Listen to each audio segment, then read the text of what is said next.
Today I want to discuss a very interesting and very real-world prostate cancer case because it highlights one of the biggest challenges in modern urology: balancing cancer control with quality of life. This was a gentleman in his early 60s who presented with a rising PSA. His PSA had increased from around 1.3 several years earlier to approximately 5 to 6, prompting further investigations including MRI and prostate biopsies. The biopsies confirmed a Gleason 4+3 prostate cancer with evidence suggesting T3A disease, placing him in a higher risk category of localized prostate cancer. Several biopsy calls were positive, including targeted biopsies from a posterior lesion, and his case was discussed in a multidisciplinary team meeting. The consensus recommendation was that he should receive radical treatment. On paper, this sounds relatively straightforward. You have a higher risk cancer, you recommend treatment with the best chance of long-term cancer control, and you move forward. But in reality, prostate cancer management is often much more nuanced than that. We reviewed his outcomes using a tool called Prostate Predict, which estimates outcomes based on individual patient characteristics.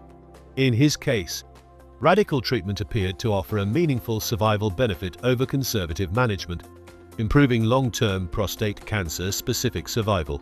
But numbers alone do not make decisions. Patients do. We discussed surgery first.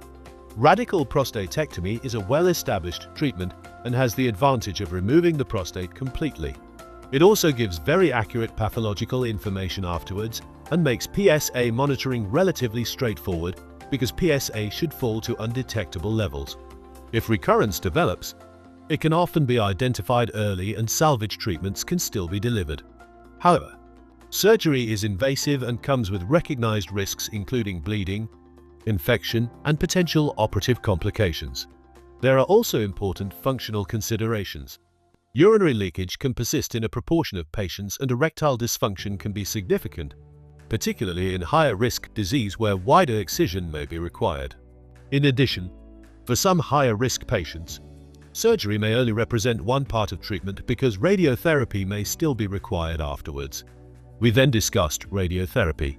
Radiotherapy is less invasive and generally carries a lower risk of urinary incontinence, but treatment is delivered over several weeks and usually requires hormone therapy.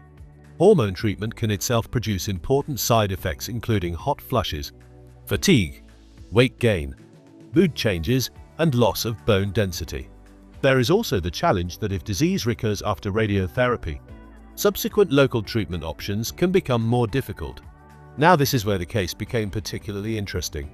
This patient was very clear about one of his priorities. He was particularly keen on preserving urinary and sexual function if possible. And because of this, he specifically asked about HIFU, or high-intensity focused ultrasound. HIFU aims to destroy only the area of the prostate containing the cancer while minimizing damage to surrounding structures responsible for continence and erections. The attraction is obvious. Studies have consistently shown favorable functional outcomes and lower rates of side effects compared with whole gland treatments. However, it is important to understand where HIFU currently sits in prostate cancer management. Although HIFU is available in selected specialist centers and is increasingly used in carefully selected patients, it is not currently considered a mainstream standard treatment, particularly for higher risk prostate cancer in the same way that surgery and radiotherapy are. The reason is not because it does not work, but because the long-term cancer control data are still evolving. Much of the available evidence comes from specialized centers treating carefully selected patients. While outcomes can be very encouraging, particularly for preserving function, there may be a greater risk of recurrence or the need for additional treatment later on. Initially, there was concern that the MRI suggested a relatively large lesion occupying a substantial portion of the prostate, making HIFU appear less feasible. However, after further expert review of the restricted diffusion MRI images, the lesion appeared less extensive than initially thought. This reopened the possibility that focal treatment could still potentially be offered, and I think that is probably the key lesson from this entire case.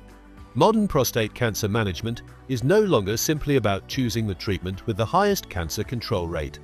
It is about individualizing treatment and understanding what matters most to the patient sitting in front of you.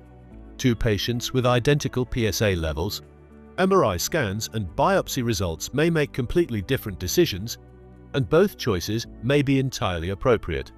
The aim is not simply to treat the cancer. The aim is to treat the person.